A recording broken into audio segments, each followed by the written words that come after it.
विरोधी पक्षनेता नेमण्यासाठी आम्ही 50 जण विरोधी पक्षात आहोत. त्यातल्या बहुसंख्याने मागणी केलेली आहे.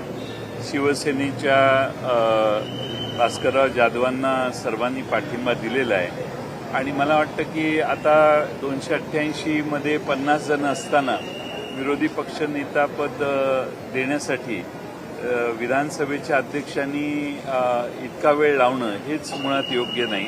त्यांनी यापूर्वी आम्हाला उत्तर दिलेत, काही वेळाने आम्ही याचा योग्य वेळी विचार करू.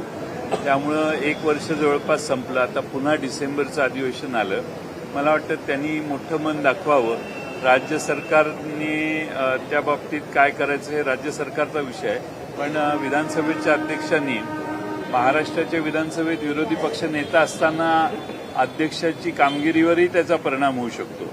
त्यामुळे त्याचा विचार त्यांनी करून विरोधी पक्ष नेता नेमण्यासाठी आग्रही राहावं.